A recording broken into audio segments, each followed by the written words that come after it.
Viernes 8 de julio del 2022, a nombre de la Primera Iglesia Bautista Cristiana Jesús Fuente de Vida Eterna, de San Juan de Abajo, Bahía de Banderas, Nayarit, México. Le damos la más cordial bienvenida. Quiero invitarle amablemente, me acompañe a la siguiente oración. Señor, gracias te damos en esta tarde. Suplicamos tu presencia en medio de nosotros para que tu Santo Espíritu sea nuestro instructor, el que ilumine nuestra mente, el que tome la palabra, la atesore en nuestros corazones, el que limpie, corrija, purifique, el que nos instruya, el que redarguya, Señor. Venda nuestras heridas, fortalece nuestros espíritus, todo nuestro ser. Purifícanos también a través de tu palabra. Y te rogamos, Señor, que nos permitas escuchar de buena gana. Como tantas veces lo hemos rogado, Señor, y es que entendemos que solamente tú puedes hacerlo. Abre la palabra para nosotros y abre nuestro corazón para que reciba de forma adecuada tu palabra. En Cristo Jesús. Amén.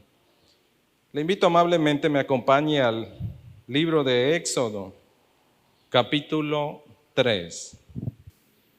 Vamos a dar lectura solamente de los primeros 6 versos del capítulo 3. Pero le anticipo que la explicación la voy a llevar a cabo de todo el capítulo 3, parte del capítulo 4. Pero vamos a dar lectura solamente a estos 6 versículos. Dice la bendita palabra de Dios. Apacentando Moisés las ovejas de Jetro su suegro, sacerdote de Madián, llevó las ovejas a través del desierto y llegó hasta Horeb, monte de Dios. Y se le apareció el ángel de Jehová en una llama de fuego en medio de una zarza, y él miró y vio que la zarza ardía en fuego, y la zarza no se consumía. Entonces dijo, iré yo ahora y veré esta grande visión. ¿Por qué causa la zarza no se quema?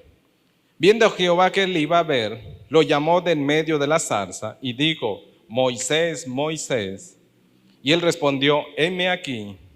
Y dijo, no te acerques, quita tu calzado de tus pies, porque el lugar en que tú estás, tierra santa es.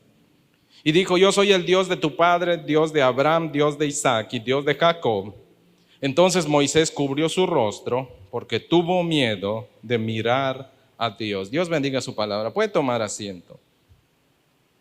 En esta tarde quiero continuar la serie de mensajes que tenemos, que hemos empezado a tratar en el mes de julio, cuyo título es Encuentros con Dios que transforman. Hemos hablado de 2 encuentros que Dios tuvo, con Abraham el primero, de enemigo a amigo, de un hombre sin fe a un hombre de fe. Hablamos de Jacob, de un hombre tramposo, mañoso, a un hombre que aprendió a esperar en Dios y a confiar en Dios en todos los aspectos de su vida. Hoy quiero hablarle del tercer personaje, 3 de 5 del Antiguo Testamento, que vamos a examinar qué le sucedió en su vida cuando Dios se le apareció. Sin duda alguna, la vida de Moisés es muy significativa. El desafío que Moisés tiene es un desafío muy grande. Ese desafío necesitaba tener un encuentro con Dios. El título de esta enseñanza es De la autosuficiencia a la dependencia. Es decir, de una persona que quiso gobernarse por sí sola o quiso emprender un proyecto divino por propia inteligencia y fuerza, Dios va a tratar con él y le va a enseñar que lo que Dios le manda hacer no se debe hacer de ninguna manera bajo la propia inteligencia, ni bajo los propios recursos, ni con la propia fuerza. Eso es lo que Éxodo nos va a enseñar. De la autosuficiencia a la dependencia. El encuentro de Dios con Moisés ilustra cómo una persona que mayormente confiaba en sí misma es transformada en un creyente que aprende a depender en todos los aspectos del Dios que lo llamó. Cómo Dios transforma a una persona que es autosuficiente en el mal sentido de la palabra, por cierto, es decir, que no se sujeta a Dios y que quiere hacer las cosas a voluntad propia. ¿Cómo una persona de esas puede ser convertido en alguien que espera de Dios las instrucciones y lo que va a ilustrar el libro de Éxodo? Si Dios no se mueve, Él no se mueve tampoco. Y enseña al pueblo que no se deben mover, es decir, que no deben dirigir sus vidas por ellos mismos, sino que deben dejarle a Dios la dirección y gobierno de las mismas. Eso es lo que Dios va a hacer a través de la vida de Moisés y para todo el pueblo. Cuando usted pasa de Génesis al libro de Éxodo, del Génesis 50 a Éxodo 1, 2 y aún en particular a este capítulo 3, han pasado cerca de 3 siglos y medio casi, es decir, 350 años de que el pueblo de Israel llegó como un invitado distinguido. José invita a su padre, él es el segundo al mando después del faraón. El faraón escucha la petición de José cuando José manda a llamar a su familia. El faraón les dice, sí, vengan todos. Es una invitación del faraón, son invitados de honor. Vengan, les da una tierra, gocen. Entonces ellos llegan como invitados distinguidos. Se quedan en Egipto en todo el proceso que faltaba de la hambruna. Contribuyen ellos, desde José y toda la familia. Israel enriqueció enormemente la vida y la economía de los egipcios.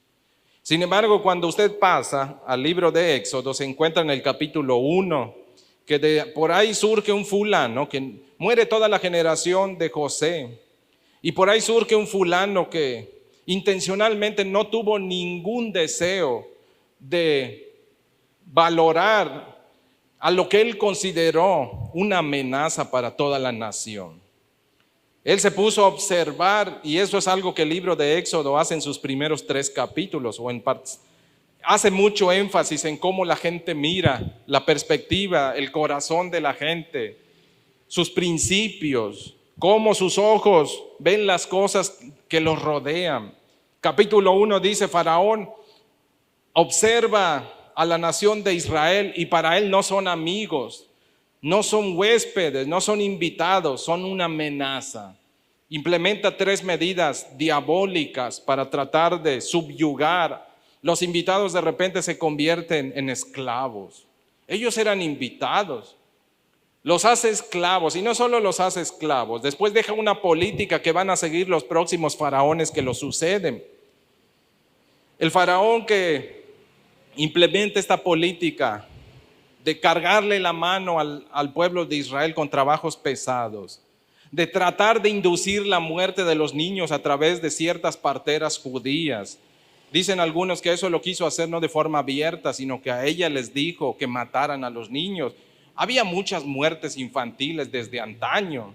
Lo que le dijo entonces Faraón no era abierto hasta que él da un decreto de ley cuando le dice a toda la nación, particularmente a los que estaban relacionados al ejército, da la orden de que todo egipcio, si escucha a un niño, lo denuncia a la autoridad se va a encargar de exterminar a esos niños.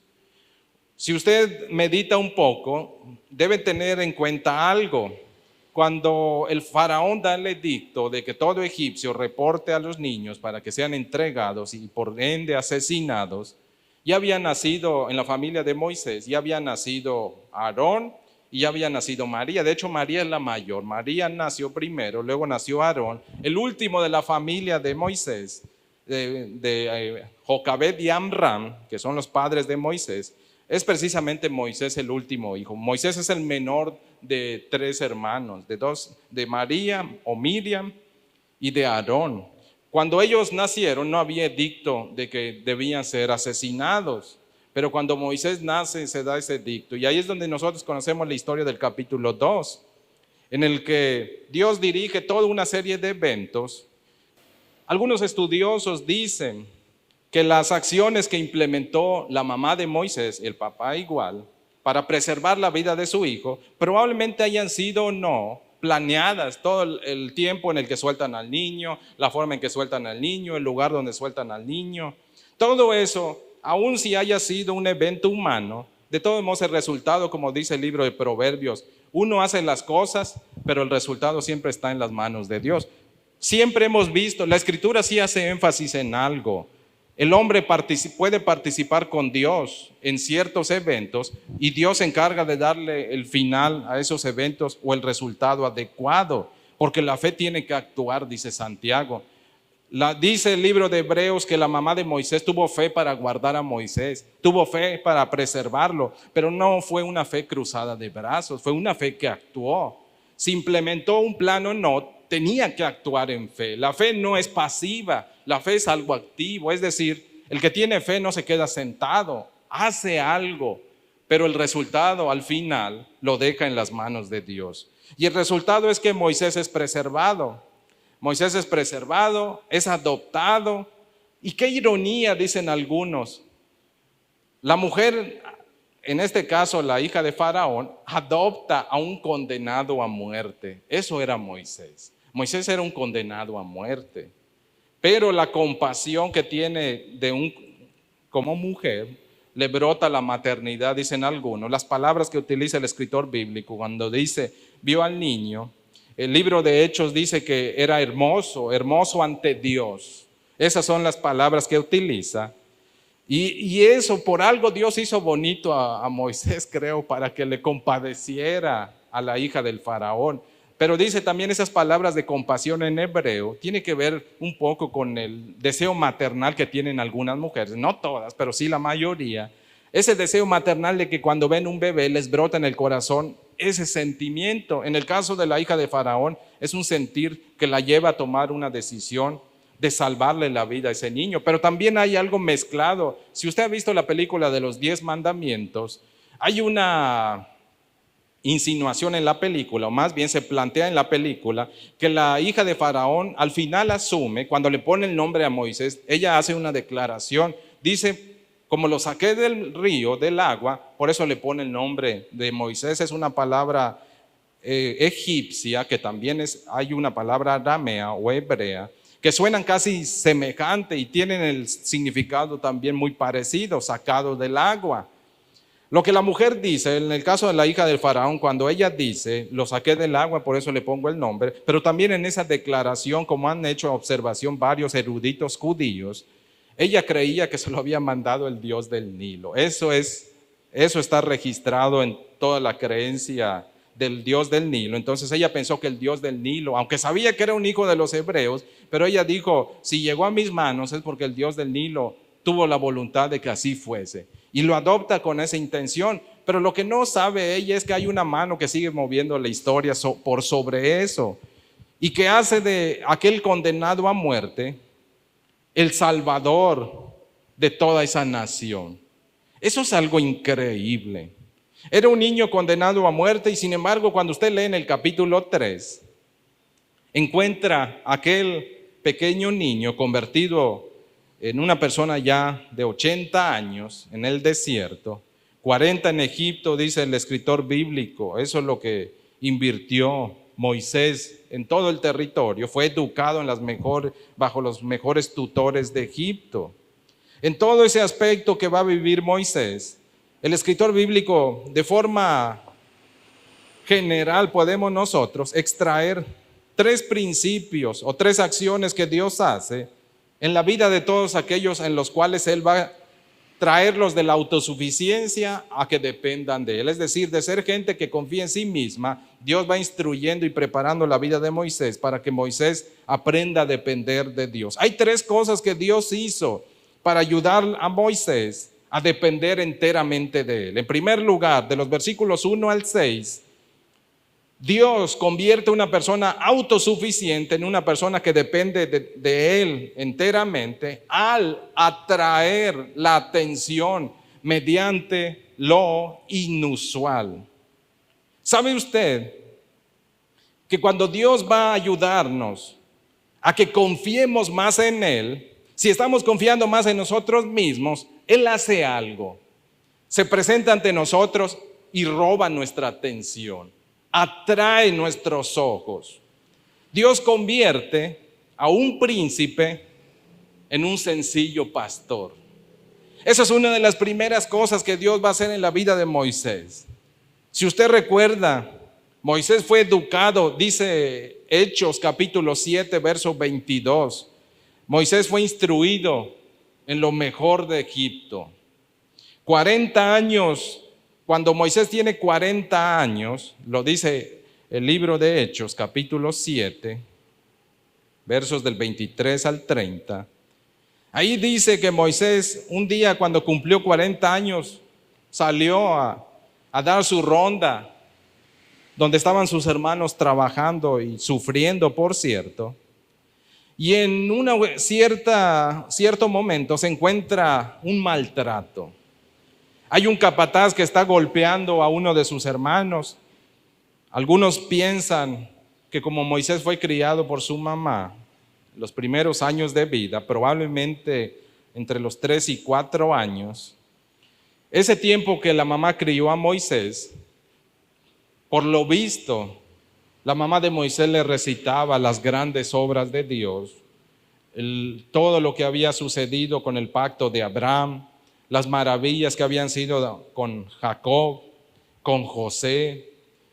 Al parecer Moisés creció con esas historias porque él mismo estaba ya convencido a la edad de 40 años de que él tenía algo que hacer hacia su gente. Dice el libro de Hechos, y eso es Esteban predicándole, por cierto, a los fariseos antes de que lo apedrearan, por cierto. Esteban predicando dice, Moisés sabía que tenía un llamado y que tenía algo que hacer por su familia, por sus hermanos. Él sabía que Dios iba a traer liberación o libertad a través de su mano. El problema es cómo pensó hacerlo. Y dice que en esa ocasión, él salió entonces, vio un maltrato hacia sus hermanos de un egipcio, de forma muy sigilosa, esperó que se escondiera la gente. Eso lo puede ver usted en el capítulo de Éxodo, capítulo 2, versos del 11 al 14. Ahí dice que Moisés sale, se da cuenta que están maltratando a uno de sus hermanos, espera que no haya tanta gente o que no haya nadie. Hasta eso, no actúa por mera ira o enojo. Aún en la ira y enojo que él siente, es muy calculador. Trata de hacer las cosas lo más sigiloso que puede. Entonces espera que se vaya la gente y mata al egipcio. La cuestión es que él pensó que nadie lo había visto. Dice que al otro día se le aparece, ve peleando a 12 israelitas y trata de mediar con autoridad como un juez. De hecho, le dice uno de ellos, ¿quién te crees tú para decirnos lo que nos estás diciendo? ¿Quién te ha puesto a ti? Le dice el que estaba maltratando al otro judío. Le dice, ¿quién te ha puesto a ti por príncipe y juez? ¿Acaso piensas matarme como mataste al egipcio? Y dice que cuando Moisés dijo, alguien me descubrió, pega carrera. Y dice el escritor bíblico, verso 14, que sí, el faraón había descubierto, se enteró del crimen de Moisés. ¿Por qué huyó Moisés? El crimen de Moisés era algo sumamente grave, porque él era príncipe. Que el príncipe se pusiera del lado de los esclavos y que hiciera un acto como el que hizo, matar a un propio ciudadano egipcio, y en las condiciones en las que lo hizo, era una invitación a la insurrección, a la rebeldía. Y eso el faraón no iba a permitir que se le pusiera o se le plantara de su propia familia una persona con esa posición y autoridad. No iba a permitirlo, porque Moisés se iba a convertir en alguien que iba, a leudar toda la masa. No lo iba a permitir. Entonces Faraón se da un edicto de que lo van a matar, y es ahí cuando sale huyendo. Dice el Éxodo capítulo 2 verso 15, no hubo otra forma de salir de semejante problema que tener que huir. Huyó de Egipto. Todo lo que Egipto le iba a ofrecer para prepararlo ya había terminado. No había nada más que aprender en Egipto. Por querer asumir su responsabilidad como libertador, dicen por ahí, Alfred Edersheim, un erudito en historia antigua del Israel, él dice, tenemos a Moisés tratando de conseguir beneficios espirituales a través de medios carnales. Cuando se hace de esa manera, el resultado siempre es el mismo: fracaso, dolor, tristeza. ¿Qué le implicó a Moisés dejar el trono, dejar la familia real e ir a morar como un huésped a una tierra desértica como lo era Madián. Cuando Moisés huye de Egipto hacia tierra de Madián, Hebreos 11:27 dice, la autoridad, el dinero, Faraón pudo haber mandado a perseguir a Moisés por todo el territorio. No iba a haber territorio cercano en el que Moisés pudiera ocultarse o recibir ayuda, porque Faraón iba a poder aplicar mano firme y fuerte. El poder de Egipto en aquel tiempo no le iba a permitir esconderse en absolutamente ningún lugar cercano. Sin embargo, dice Hebreos 11:27, sin embargo Moisés, aún en fe, emprendió la huida. Dice que se sostuvo como viendo al invisible.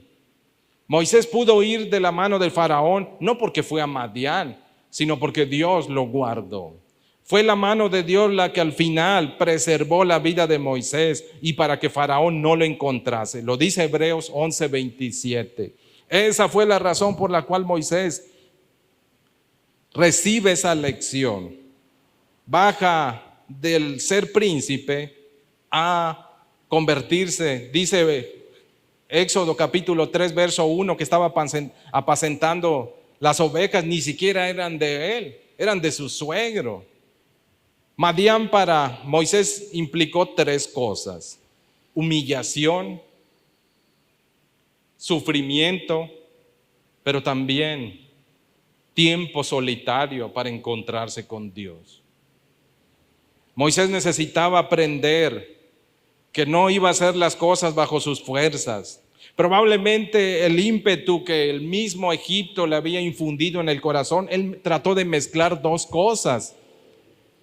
Todo en la enseñanza de su mamá seguramente, de las historias de los grandes héroes del pueblo de Israel, él casó eso con la mentalidad egipcia. Por eso emprendió un asesinato tratando de liberar a los sufrientes de sus hermanos. No iba a funcionar. Esa no era la manera.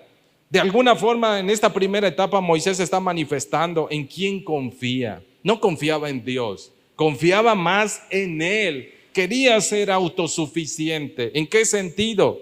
En que quiso adelantarse y empleó medidas malvadas para tratar de conseguir, según algo bueno que fue, no permitir más que su hermano judío siguiese sufriendo por manos de aquel egipcio. Todo eso le costó, le pasó una factura ser autosuficiente. Le toca otra vez, como a varios personajes bíblicos, perderlo todo. Moisés sale más que con el traje que se llevó. De esa manera lo encontramos llegando a tierra de Madián. Y a través, de hecho, el relato de Moisés es algo parecido al de Jacob en ciertos aspectos. Jacob llega de la misma manera a un cierto lugar, se encuentra con gente que está apacentando ovejas, pregunta por familia o pregunta por algún fulano que le pueda ayudar. Moisés hace exactamente lo mismo. Ahí se encuentra a las hijas de Madián, Séfora y compañía. Les echa la mano con cierta gente que abusa de ellos. De hecho, ellas lo ven y ven que tiene un perfil egipcio, porque cuando ellas regresan al papá le dicen, un egipcio nos ayudó. Algunos pastores, por cierto, en una actitud malvada, trataron de abusar de las mujeres en el sentido de que no les permitieron que alimentaran, o en este caso que dieran de beber a sus animales, porque ellos querían acaparar el agua. Ahí tenemos la historia, o tenemos el evento de cuando Moisés defiende a Séfora y compañía. Pero es en ese aspecto en el que Moisés llega, lo recibe la familia. Si usted pone mucha atención, Éxodo capítulo 3, Éxodo capítulo 4, en relación a cómo Moisés se integra a la familia de Madián, se va a dar cuenta que Moisés siempre estuvo hasta el fondo de lo que es la escala social. A Moisés le tocó aprender en tierra de Madián humildad. A Moisés le tocó aprender ahí que no puede seguir viviendo como vivió en Egipto y que esa actitud no es la adecuada para que él emprenda la tarea que Dios le ha encomendado.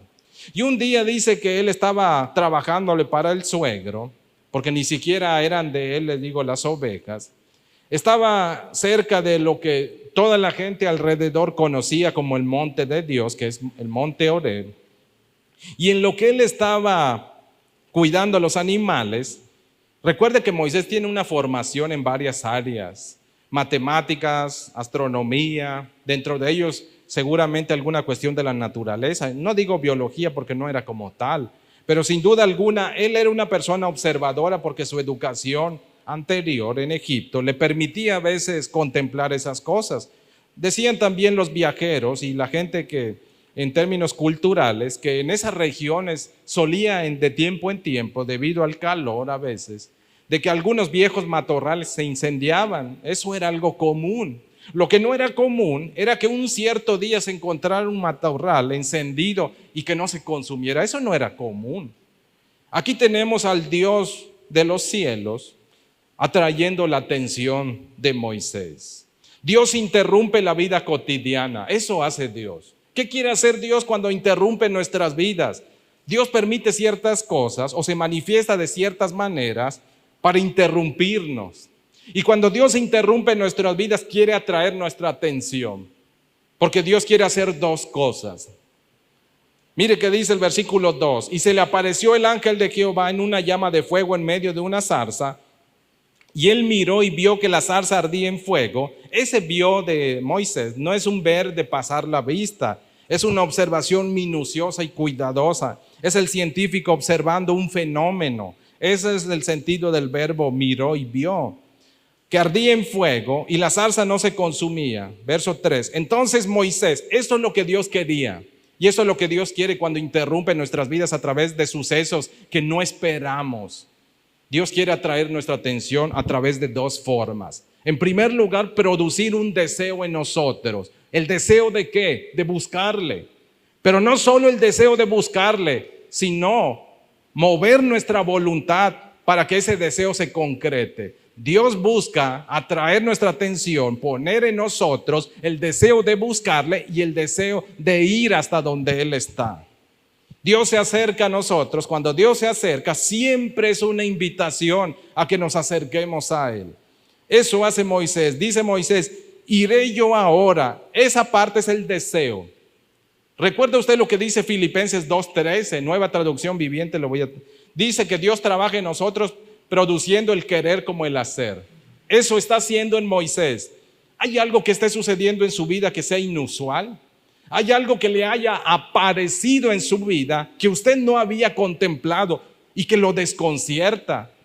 Que usted, a pesar de lo que esté haciendo, no puede dejar de pensar en eso porque no es algo común. Está pasando algo en mi vida que no es común.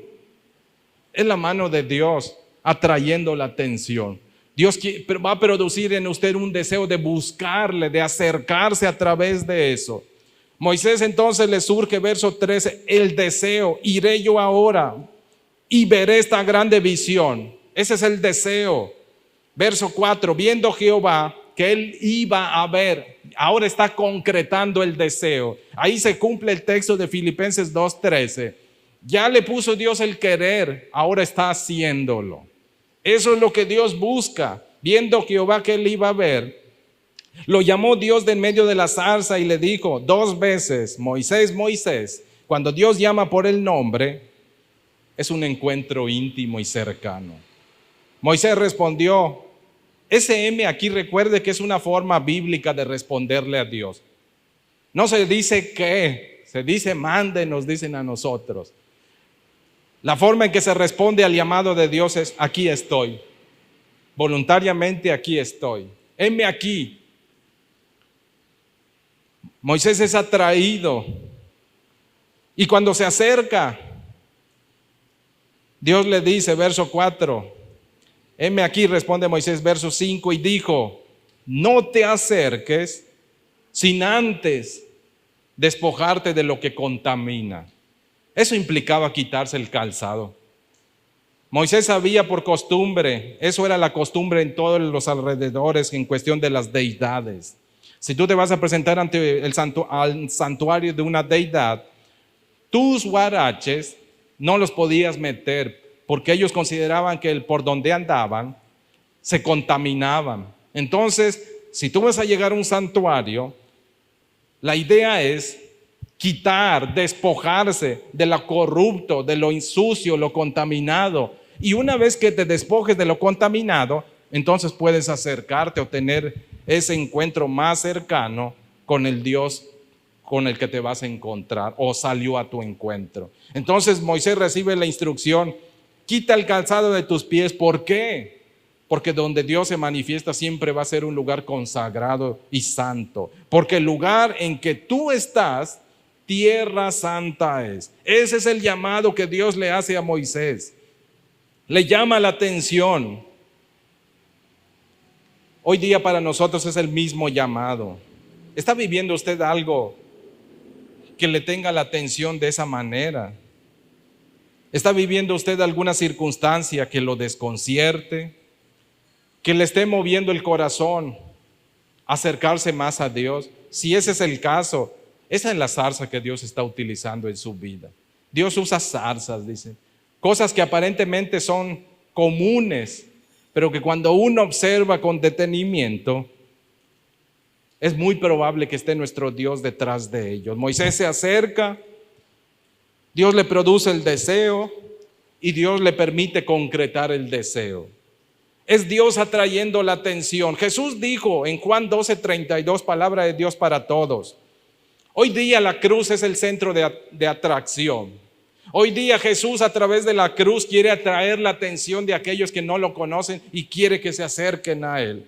Jesús dijo en Juan 12:32, cuando yo sea levantado de la tierra, atraeré a todo el mundo hacia mí. La cruz es el día de hoy la zarza que Dios utiliza para llamar al hombre que se acerque a Él.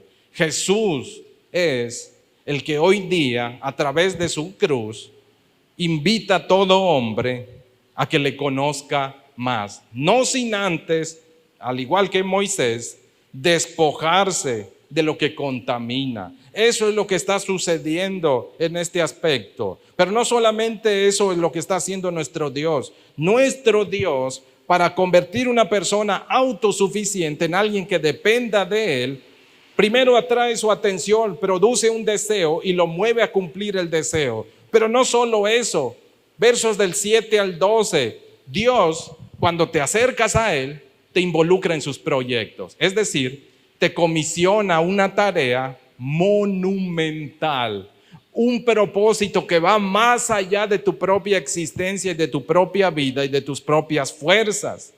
Dios primero le hace saber algo a Moisés. Le dice a Moisés: Moisés, yo soy un Dios que nunca descuida a los suyos. Aunque a ti te parezca que la gente que sufre no tiene mi atención, la tiene. Verso 7. Dijo luego Jehová: bien he visto la aflicción de mi pueblo que está en Egipto, y he oído su clamor, sus gritos, a causa de los que los maltratan.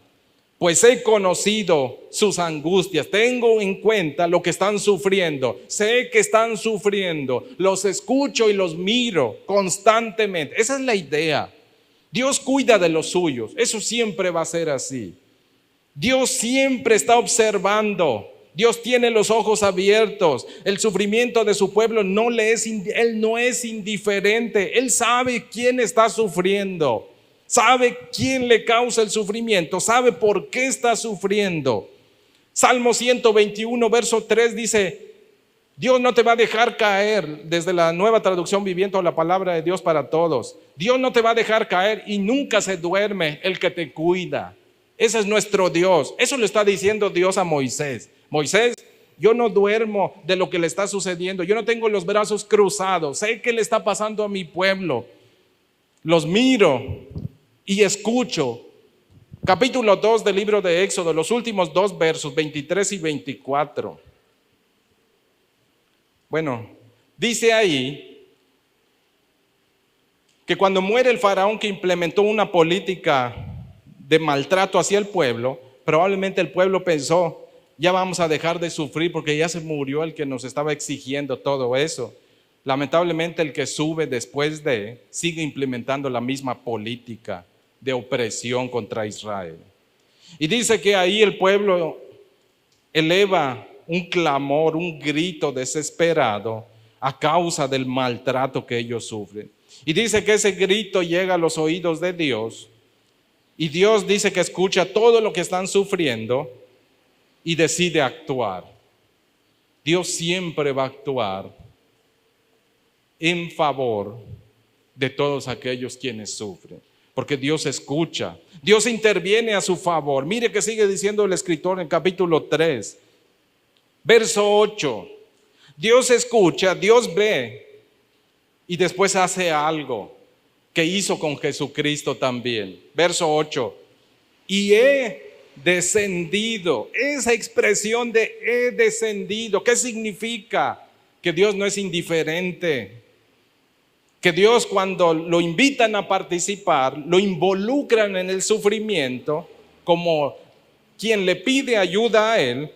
Dios siempre a su tiempo va a responder, va a intervenir, va a acercarse. ¿Qué es lo que se acerca a hacer Dios a través de llamar a Moisés?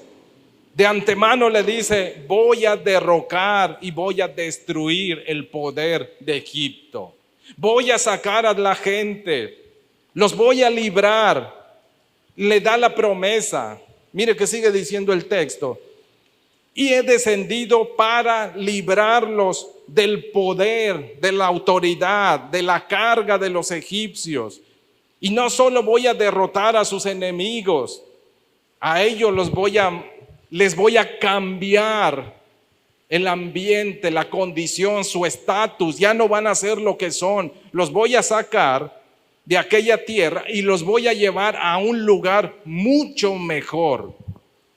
Aquella tierra, dice, los voy a sacar de aquella tierra para ponerlos en una tierra buena y ancha, es decir, próspera, adecuada, agradable, de reposo, tierra que fluye leche y miel, es decir, una tierra abundante, no más esclavos. Van a trabajar y vivir para ellos, van a disfrutar del fruto de la tierra, pero no como esclavos de los egipcios, sino como servidores de Dios. Y los voy a llevar a los lugares del cananeo, del eteo, del amorreo, del fereceo, del heveo y del jebuseo.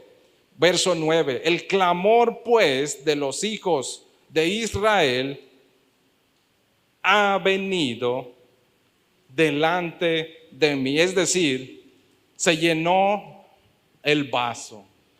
Sabe que en términos figurados, aún el libro de Apocalipsis nos enseña.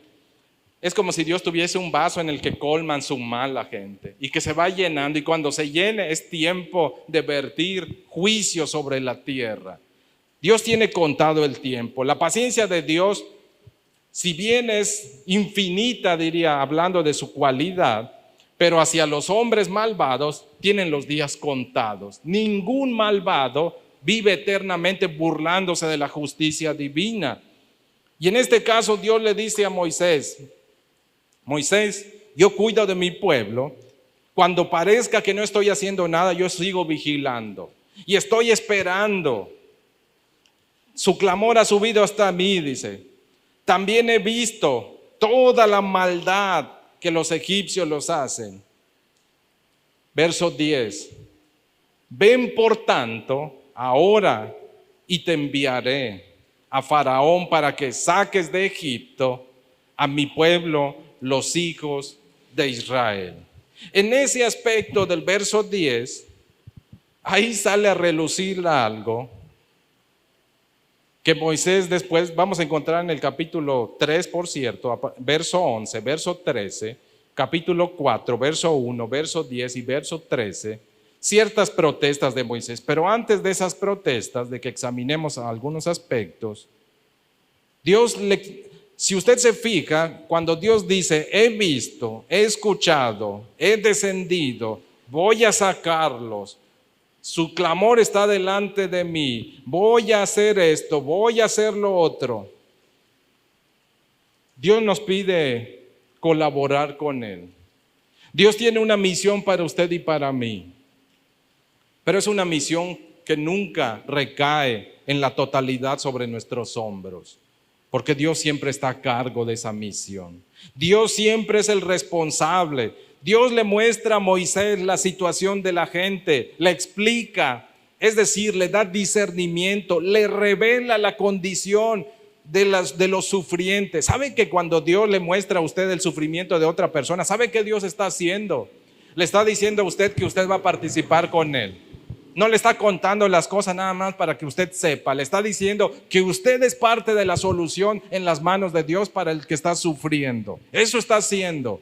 Dios nunca nos va a contar sus planes para dejarnos sentados cruzados de brazos. Dios nos está contando el mal que hay alrededor nuestro con la intención de que Él va a usarnos si nosotros voluntariamente le seguimos, para que nosotros en las manos de Dios constituyamos una parte en la solución del mal que estamos viendo. Eso es lo que Dios está haciendo. Por eso le dice en el verso 10, ¿sabes qué, Moisés? Te mostré lo que te mostré y ahorita te invito a que tú formes parte de eso. Dios siempre ha hecho eso. Verso 11, Moisés dice, entonces Moisés respondió a Dios, ¿quién soy yo para que vaya a Faraón y saque de Egipto a los hijos de Israel? Con esa protesta y esa pregunta que Moisés hace, está dando muestra de que él ya no es el mismo de antes. 40 años de escuela le faltó en el desierto para que entendiera que él no era el poderoso Moisés que podía matar gente y tratar de liberar a sus hermanos a sus propias expensas. Ahora que Dios le dice, ¿sabe qué le está diciendo Dios? Dios le está diciendo, no, tú vas a ser el libertador. Le dice, yo voy a libertarlos, yo los voy a sacar, yo voy a derrotar a los egipcios, tú nada más vas a ser mi mensajero. ¿Qué te parece? Y Moisés dice, ni eso puedo hacer, no soy capaz, no puedo. ¿Quién soy yo? Buena pregunta. ¿Quiénes somos nosotros? No somos nadie, no somos indispensables, pero el Dios tan grande y fuerte y poderoso, con tanto amor, con tanta gracia, se fija en nosotros y nos invita a participar en un proyecto que nos supera por mucho, mucho. No tenemos en nosotros mismos lo suficiente para eso. Moisés era un fugitivo. Regresar a Egipto es exponer su vida. Es un riesgo. Él la debe ahí. Pero además ahora es un simple pastor que no tiene gran cosa, no tiene casi nada. Y con eso Moisés está diciendo, ya no soy el mismo de antes. Antes, si le hubiese dicho Dios eso, él se aventaba al ruedo y se aventó al ruedo sin que Dios le dijera y salió pagando los platos rotos. Pero ahora que Dios le dice, ahora sí, Moisés, es tiempo. Aquí ya vemos el contraste entre confiar más en él mismo y aprender a confiar en Dios. Ahora la respuesta es, ¿quién soy yo? Lo que Dios nos pide nunca es bajo nuestras propias fuerzas, nunca es bajo nuestros propios planes, ni siquiera nuestros propios recursos. Más bien, cuando vemos lo enorme de la tarea, entendemos, esto depende absolutamente de Dios. No puede depender de mí porque me rebasa. Yo no puedo hacer gran cosa. Bien dijo Zacarías capítulo 4, verso 6, dando Dios el mensaje a la gente que iba a regresar después de que los medos y los persas derrotaran a Babilonia. 70 años habían estado en Babilonia. Dios manda entonces un mensaje a Zacarías y le dice, dile a Zorobabel que van a reconstruir mi templo. En primer lugar, que van a regresar y que van a reconstruir mi templo. Para la gente que escuchó ese mensaje habrán dicho, eso es algo difícil de asimilar y creer, porque tenemos 70 años en la tierra. ¿Cómo de buenas a primeras nos van a dejar ir? Derrotan los medos y los persas y Ciro dice que regresen los judíos a su tierra. Y no solo dice que regresen, dice que reconstruya su templo. El gobierno paga. Dice Zacarías 4:6, Jehová le manda un mensaje a Zorobabel. No es con caballo, no es con fuerza, es con el Espíritu del Señor. es con la presencia de Dios. Lo que usted y yo tenemos por hacer, no lo hacemos bajo nuestras fuerzas. Lo haremos únicamente con el poder, los recursos, la sabiduría y bajo los planes de nuestro Dios. Mire qué dice la Escritura. Segunda carta a los Corintios, capítulo 3, verso 5, traducción lenguaje actual. Pero nosotros no somos capaces de hacer algo por nosotros mismos. Es Dios quien nos da la capacidad de hacerlo. Esa es la traducción, la tiene la Reina Valera 60 con las dos palabras, suficiencia y capacidad. No somos capaces, suficientes. No tenemos el poder en nosotros mismos para cumplir con lo que Dios manda, a menos que Dios lo haga a través de nosotros. Eso es lo que Dios le está diciendo a Moisés. Moisés, tú vas a ir a hacer una tarea que no lo vas a hacer bajo tus fuerzas. Yo te voy a ayudar. De hecho, si usted recuerda, capítulo 4, Dios le da a Moisés 3 señales. La vara que se convierte en serpiente, ¿quién la transforma? No es Moisés, es Dios. La mano que mete entre su ropa, entre su pecho, y la saca leprosa. ¿Quién lo hace? No es Moisés, es Dios. El agua que se convierte del Nilo en sangre. ¿Quién lo hace? Moisés. No, es Dios. La total dependencia del llamado que Dios hace es absolutamente bajo sus términos y su poder. Eso es lo que Dios le está diciendo a Moisés. Y finalmente, la tercera actividad que Dios hace para transformar a una persona que confía en sí misma en una persona que confíe totalmente en Él, no solo es atraer su atención, no solamente es encargarle una tarea grandísima, enorme, sino que Dios se da a conocer de modo personal.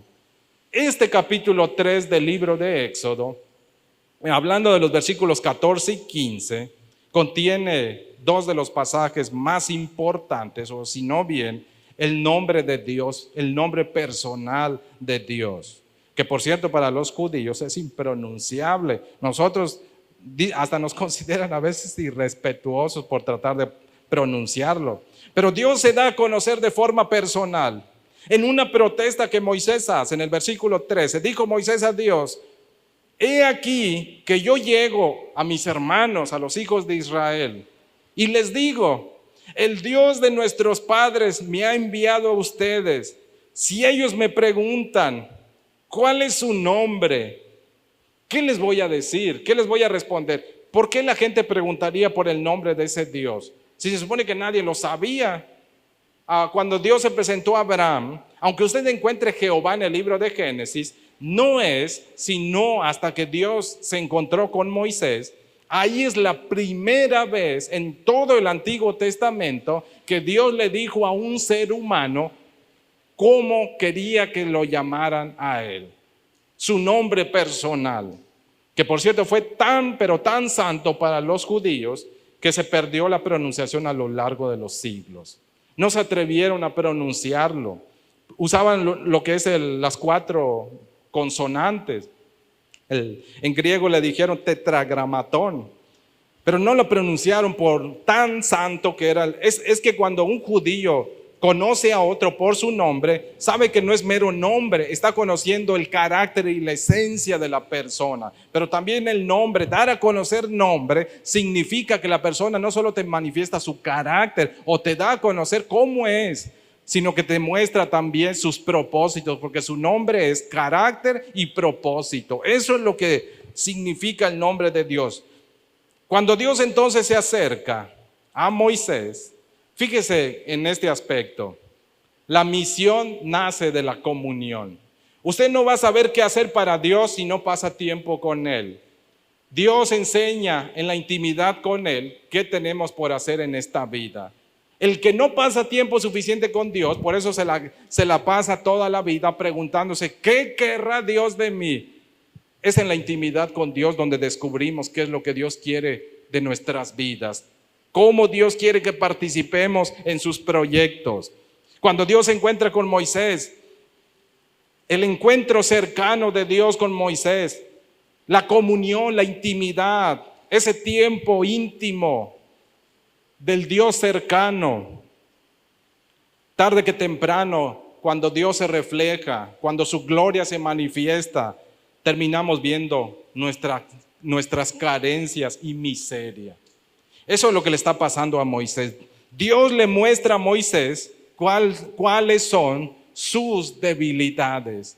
Cuando pasamos tiempo con Dios, aprendemos a vernos tal cual Dios nos mira.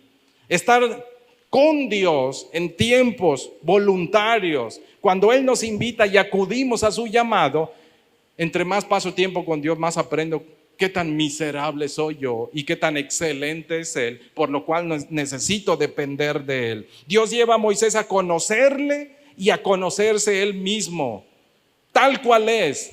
Dios le muestra a Moisés, conforme conoce a Dios, también se ve de alguna forma Moisés confrontado por sus propias carencias, sus propias debilidades. Verso 11, ¿quién soy yo? ¿Cuándo se preguntó eso Moisés? Cuando se encontró con Dios. Verso 13, Señor, ¿qué les digo? Es decir, ¿sabe qué estaba preguntando Moisés? Que es legítimo. ¿Cómo mi mensaje va a convencer a otros si no voy en tu nombre? Si no conocemos personalmente a Dios, nuestro mensaje no va a convencer a los demás. Eso es lo que Moisés está diciendo. Señor, yo puedo ir, pero si no les digo quién eres tú, no me van a creer.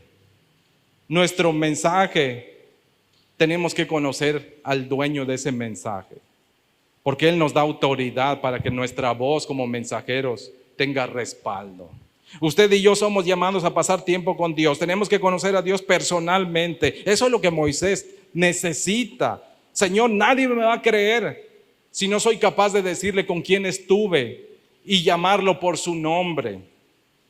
En otras palabras, usted y yo, para que podamos compartir con eficiencia el mensaje de nuestro Señor Jesucristo, necesitamos pasar tiempo con Cristo.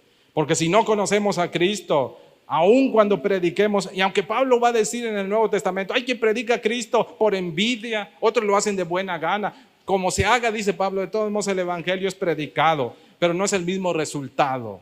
Uno es el resultado de aquel que conoce a Cristo y va como mensajero respaldado porque conoce al dueño del mensaje, y otro es el que va sin respaldo y autoridad de Dios y solo comunica el mensaje. Dios, por su gracia, hace maravillas con el mensaje, pero una cosa es el mensajero también. Eso es lo que está diciendo Moisés. Necesito conocerte más para que cuando yo hable a los demás, tu mensaje o tenga yo tu respaldo, tu autoridad. ¿Qué tanta autoridad tiene nuestro mensaje delante de los demás? ¿Qué tanto respaldo tiene nuestro mensaje ante los demás? Eso va a depender de si conocemos íntimamente al que nos mandó a decir eso. Eso va a depender si yo en ese aspecto de intimidad con Dios me adentro más y más en conocerle, en saber quién es Él. Ese es el aspecto. Moisés dice, no voy a convencer a nadie de los que me escuchen si no te conozco personalmente. Es la presencia de Dios de la cual recibimos poder, autoridad y respaldo. Eso necesita Moisés. Capítulo 4, verso 1. Voy a llegar, Señor, y no me van a creer. Ya no solo tu gente. Ahora Dios, y voy frente al faraón y le digo, dijo Dios que dejes ir a su pueblo. No me va a creer, porque me van a decir, en primer lugar, tú ni te has encontrado con Dios. Pero cuando pronuncie el nombre, y de hecho lo que Dios le dice a Moisés en el capítulo 3, son las mismas profecías o promesas que Dios había hecho a través de José. Antes de que José muriera, hizo ciertas promesas Dios. Entonces Dios le dice a Moisés, verso 14, y respondió Dios a Moisés, yo soy el que soy. ¿Qué significa el yo soy el que soy? Significa que Dios no cambia. Dios es inmutable. Dios quiere que Moisés deposite su total confianza en Él y le dice, yo soy el mismo de ayer, de hoy y por siempre. Hebreos 13:8 es ese pasaje